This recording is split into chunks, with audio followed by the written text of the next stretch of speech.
All comments in the following video are just that, comments and opinions generated by myself. They belong to no one but me, so please do not be offended. And if you are, I don't care. There will be pictures shown in the following video which contain WWE superstars and their likenesses. They are the property of WWE, not myself, and they are not intended to generate revenue of any sort. There's actually nothing really on this piece of paper. It's just notes. It's not even real. Much like WWE's creative direction.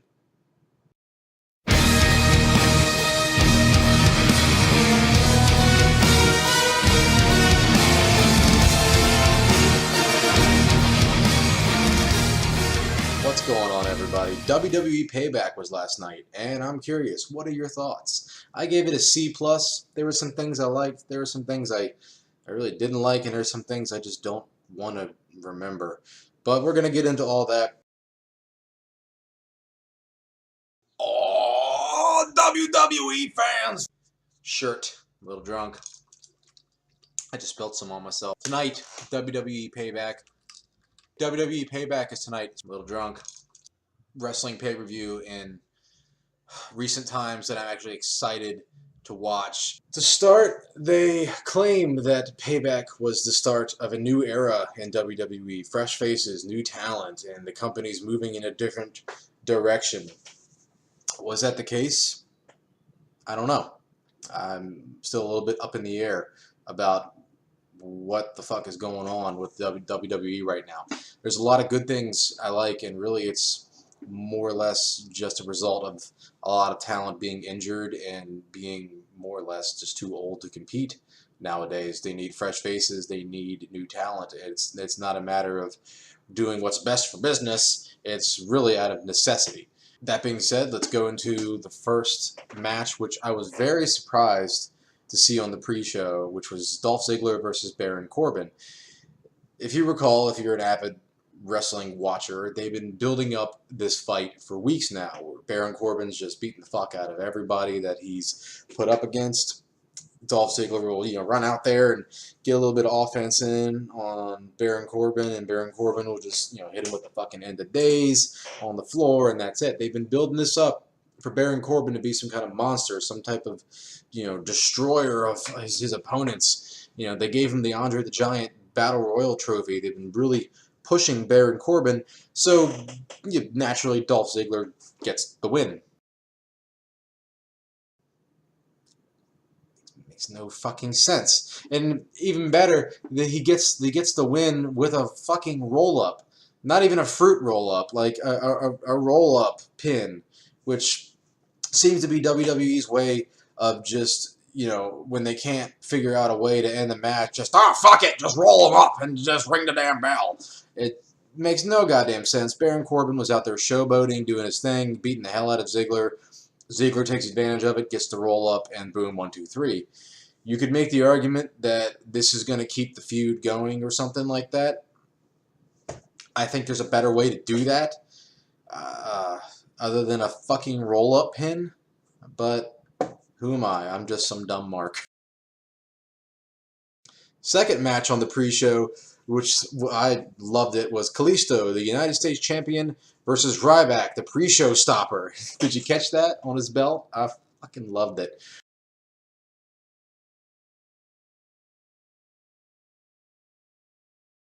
It was a surprisingly good match. I haven't been too impressed with Ryback's work over the years. Again, I'm not a wrestler, but I haven't been too impressed with what Ryback brings to the table. But he did put on a very, very, very good match with Callisto. It wound up concluding when Ryback hit a press slam off the top rope on Callisto, which should have just, splatted the guy, and then that's it. But Callisto surprisingly recovered fairly quickly from it, catches him with the Selena del Sol, and boom, that's it. Callisto is your winner. Very big power move that pretty much got undersold. I really feel bad for Ryback because that was quite impressive, and for both of them, really. Callisto sold that, not very well, and whether or not that's his fault, I don't know. But nevertheless, I wasn't too happy with that match. I knew it was going to be Callisto winning it, so he can go back to having non-title matches on WWE Superstars. So Yeah, very prestigious title, the U.S. title. Third match of the night was pretty rough for me. It was the Vaudevillains versus Enzo and Cass. This is the finals in the WWE Tag Team Tournament. I was watching that match with two of my friends, and we were pretty shaken. I want to describe it as when Enzo got injured, it looked pretty rough. It's not too often that we get to see a serious injury, you know.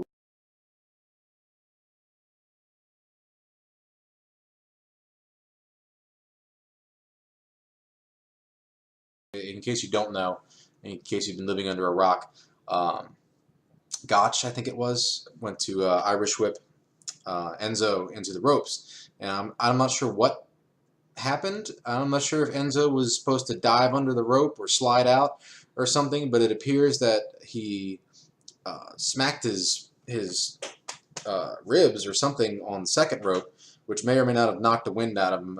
We sat there and tried to watch the replay over and over. It looked like he either hit his head on the rope or hit his ribs on the rope, which stunned him. And as he fell out from under the bottom rope, he hit his head on the ring apron, which immediately knocked him out cold, flat out cold. Big Cass ran over to check on him, and Enzo was just laying there, just blank stare. If you're familiar, when somebody's unconscious, their breathing kind of gets deep and not normal looking, and his breathing immediately did that. So it was really scary to watch. For once, I gave credit to Michael Cole, JBL, and the rest of the comments. Byron Saxon. They did a real good job on commentary, having to fill the void as the medical staff checked on Enzo. But the match was ruled a no contest. I originally predicted it was going to be the Vaudevillains getting the victory. So I mean, at least maybe this tag team thing gets drawn out a little bit more. I don't know. But it's been a rough 24 hours. As we went to bed last night, we weren't sure what the condition of Enzo was. The only information we were given as midnight crept around was that he was being treated in a hospital. He can move his extremities and he can verbally communicate. So information like that is good, but information like that is also very, very scary. But if you haven't seen it, there's pictures on Twitter and circulating around social media today. Enzo is okay. Kevin Owens put a picture up on his Twitter of himself checking on Enzo in the hospital, and if I can find the pictures, I'll put them up so you can see them.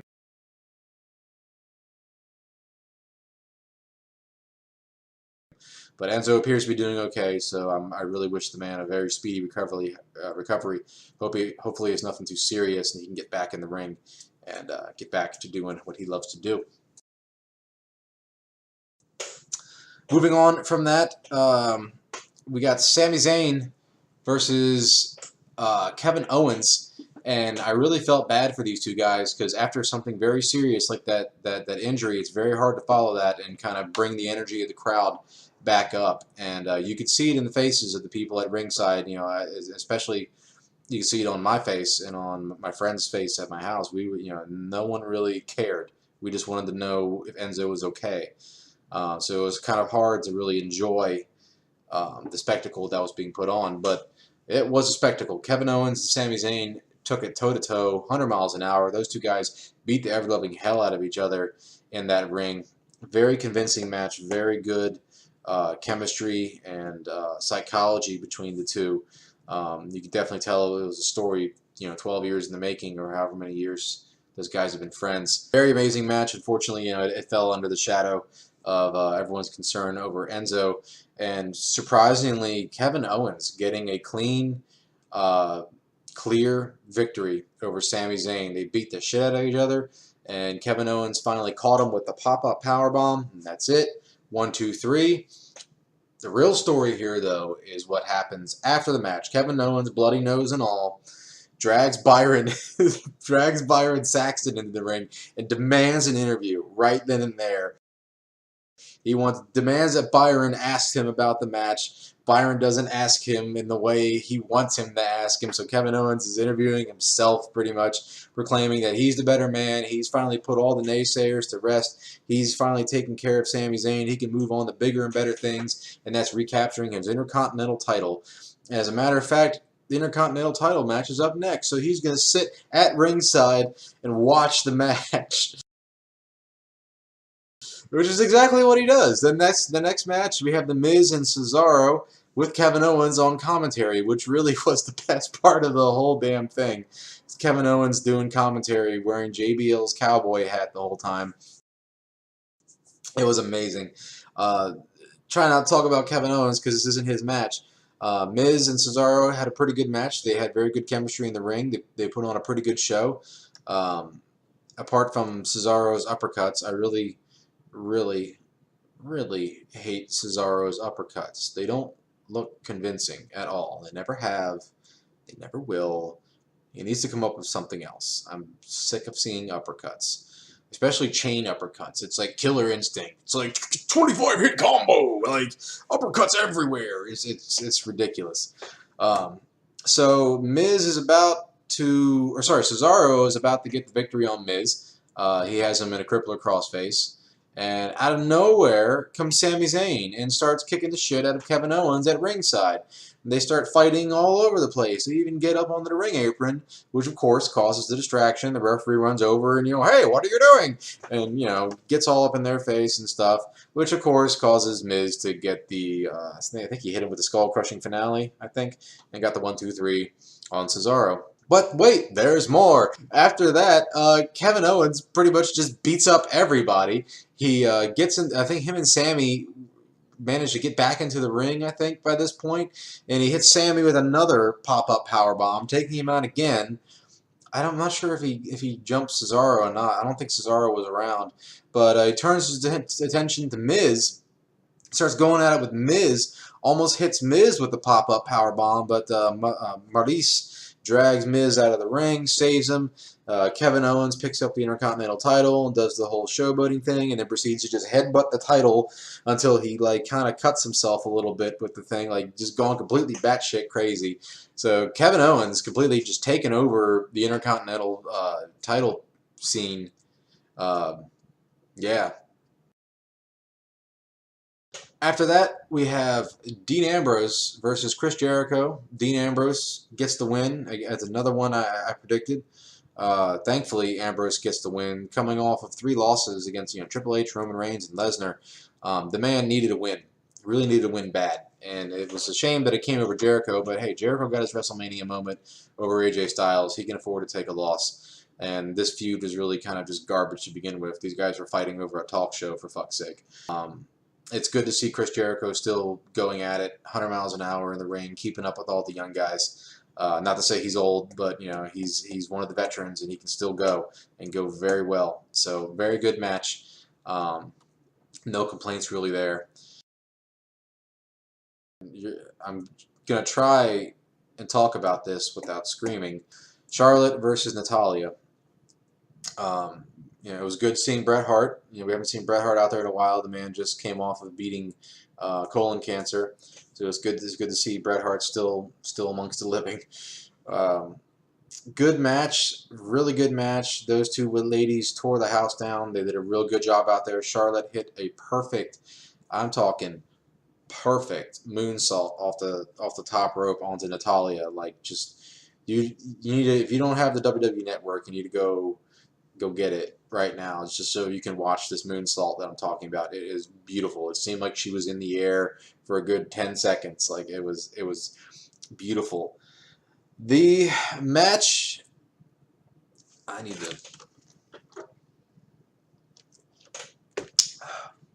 the match ends in a recreation of the Montreal Screwjob, in which the only reason I can think that they came up with a finish like this was purely because Bret Hart was involved, and Vince just wanted to sit in the back and just go,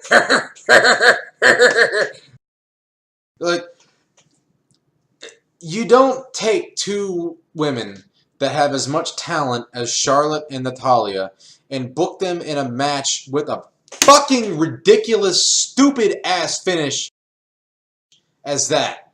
Not even having Bret Hart come in the ring afterwards and put Ric Flair in the sharpshooter could save the travesty and the steaming pile of horse shit that was the finish to that match. In case you don't know what the fuck I'm talking about, the Montreal Screwjob was an incident that happened back in like 94 or 97. Doesn't matter. It's so far in the goddamn past that nobody fucking cares about it anymore except Vince McMahon.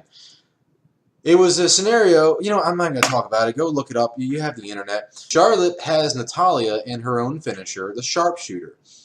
Natalya is reaching for the ropes, and she's not even in the finisher for 5 seconds before Little Nate, the referee, calls for the bell, runs out of the ring, grabs the bell, throws it to Charlotte, and then takes off. It's a Montreal Screwjob all over again. I'm assuming they're going to explain it tonight on Monday Night Raw, but I very much doubt it because they don't explain anything anymore in WWE. They just pretend that the fans forget everything a good 24 hours later. So that match of the night I gave an F. That is by far the worst match I think I've seen in quite some time, purely because of that finish. Taking nothing away from Charlotte, taking nothing away from Natalya, the booking of the finish of that match was absolute fucking dog shit. And whoever came up with it needs to be drug out into the street and fucking beaten with wrenches. It's just ridiculous.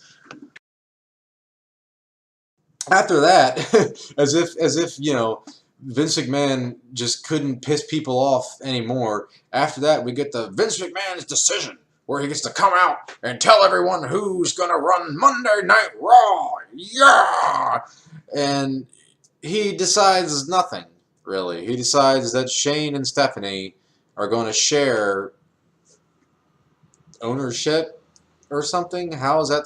Actually, matter of fact, I think Michael Cole or JBL, one of them, as Vince McMahon reached his decision and gave his verdict, one of the commentators responded with, how's that going to work? And really, there isn't a truer statement out there that could have echoed the thoughts of every WWE fan in the WWE universe. Just, I think the best part about that whole goddamn segment with the McMahons was the crowd chanting for CM Punk, and Vince McMahon is going, "You Chicago crowd are a bunch of animals." I don't understand.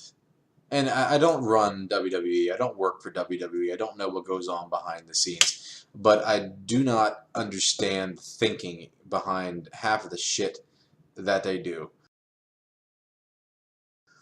So Stephanie and Shane are going to be running Monday Night Raw now, which I guess means nobody's running SmackDown. I don't know how this is supposed to work.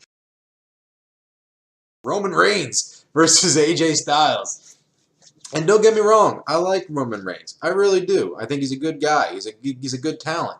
You know, he's not a good guy. He's not a bad guy. He's definitely not the guy. Or at one point, maybe he could have been the guy. But the creative team got their hands on him, and the man's just not believable. Nothing he says is believable. Nothing that they write down and tell him to go out and say is believable. The man needs to be a violent wrecking ball that talks with his actions, and that's all you need. That's all you need for success with Roman Reigns. That's what made him popular to begin with. He's not the Roman Empire. He's not the big dog. He's not the guy. He's Roman Reigns. He's the Avenger or whatever the fuck the Shield guys were supposed to be. He's the Hound of Justice, you know? That's what Roman Reigns needs to be, not this PG, whatever the fuck thing they're doing with him. So we get Roman Reigns coming out with a chorus of boos that immediately gets censored by the censors. All you hear is Roman Reigns' music and the announcers doing their thing. AJ Styles comes out, and suddenly the crowd's not censored anymore. And all in all, it was a pretty good match. Both guys put on a really good show in the ring. They have really good chemistry together. They did a real good job. They worked together just fine. The crowd was censored, though, throughout most of the match, with chants of "you can't wrestle" and "Roman sucks," and pretty much everything you can think of being thrown at Roman Reigns from the crowd, which was censored by the WWE. So that was very noticeable watching that. And my personal opinion, you know, I'm paying $9.99 a month to watch this pay-per-view. Those guys in that arena paid however much money for their fucking ticket. They can say whatever the fuck they want. You know, it's pretty ridiculous that you're censoring your own damn audience. At one point, and trying to figure out, or trying to remember how the match went. At one point, AJ Styles caught Roman with a phenomenal forearm from the top rope all the way to the apron, putting Roman Reigns through the announce table, which was amazing. The ref starts a 10 count. AJ's trying to get back in the ring. He's trying to get Roman back in the ring. AJ can't get Roman up, so AJ rolls back in the ring, which should have broken the 10 count, unless I'm mistaken with my wrestling knowledge, but it didn't for whatever reason. So Roman gets counted out. AJ Styles wins. Count out. Here comes the money, money, money, money, money, money, money. And I promise I'll never do that again. Shane McMahon comes out and he's like, "Well, this is a new era. No, we're not gonna have a title match be decided with a count out." Shane McMahon restarts the match. So the match goes on and they do their thing. And what the fuck happens? I don't know. Something happens, and